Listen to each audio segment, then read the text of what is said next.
but it's very hip to be on the internet right now. What is internet anyway?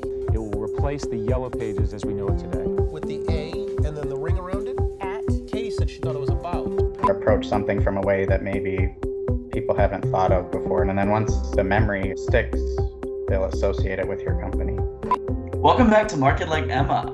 In the virtual studio, we have Matt Erspamer, our amazing copywriter who joined Extra Mile Marketing in March of 2020, right, Matt? Yeah, March. So we've gotten to know Matt really well virtually, and I think that's a testament to all the amazing remote technologies we have this day and age. But we're welcoming Matt to talk all about his new blog about thought leadership. So welcome, Matt. Thanks. So Matt, you talked all about in your blog those aha moments in thought leadership, and you were talking about some of those detective shows where the viewer figures out what's gonna, help the detective solve the case. Or that made me think of that medical show House, where every episode he had finally at the 10th minute left, he had some aha moment and knew exactly what the disease was. And I love that lens through thought leadership because it really creates a memorable experience for the reader if you're able to give them some epiphany. Can you tell me a little bit more about, why that's why you wrote the blog about and how valuable that aha moment is to thought leadership?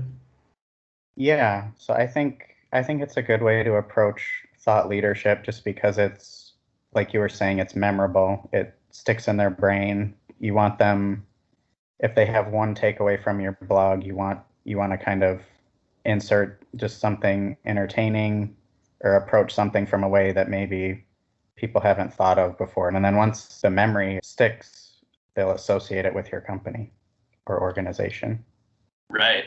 I think it's also so important in the social sphere because that's what really gets people to share a post, to take that, seems like minimal effort, but when you're scrolling through, to actually end your news feed and go share a post and, put that energy into it, it really takes some kind of impetus, some kind of aha moment to get someone to share that. So I think it's really valuable when, trying to demonstrate thought leadership on LinkedIn, for example, and, they're going to share your ebook and that's got your logo on it. And now, you're just amplifying your message.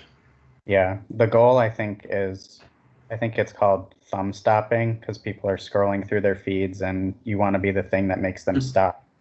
Right. I love that. Thumb stopping. I hadn't heard that before.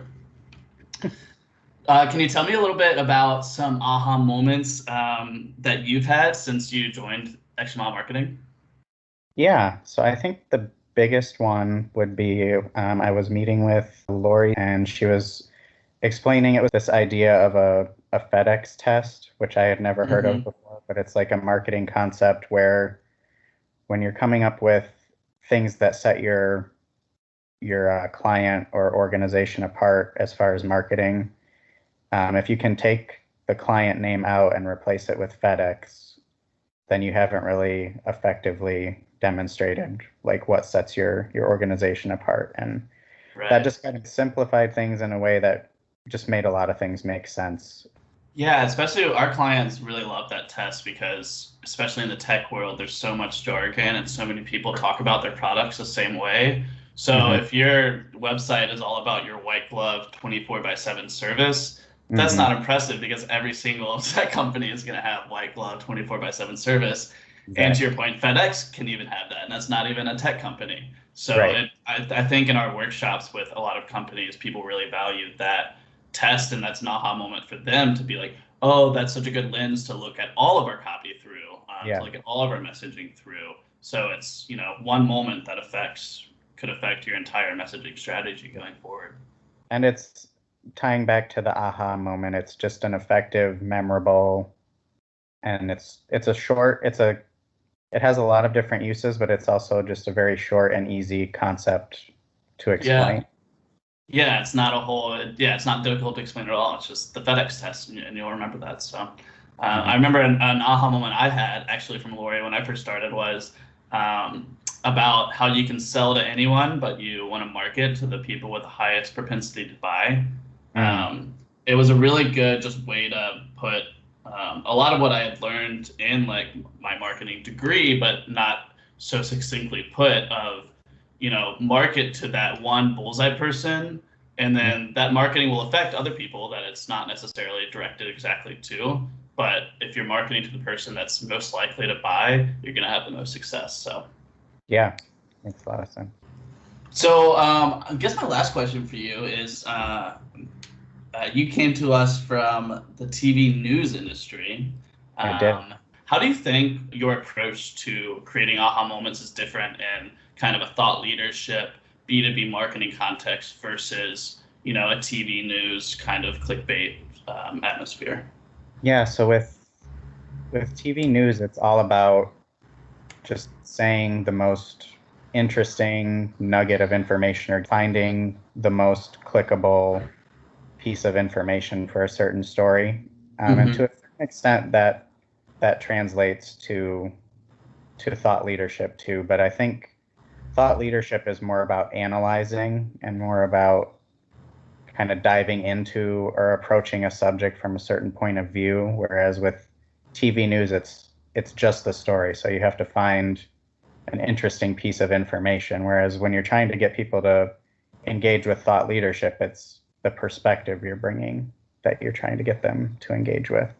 Right. You want people to kind of trust your source. So it's preventing that most valuable, like you said, the same way as in TV news, you're taking the nugget that's most valuable and putting that in the headline, but trying to do it in a way that will get people to trust the source. Yeah. And I think what's important is you don't want people to click on the article or the blog and feel like they've wasted their time.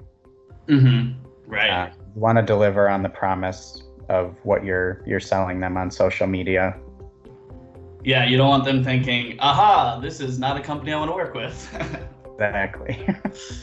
Well, I highly encourage all of our listeners to go read Matt's blog. It's up on our website at emminc.com. If you click on the Become a Master Marketer tab, where he dives a little bit deeper into our thought leadership projects and how we kind of manufacture these aha moments. Is there anything else you wanna add, Matt?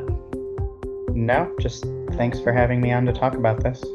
Well, thanks to all our listeners, and stay tuned for our next Market Like Emma episode.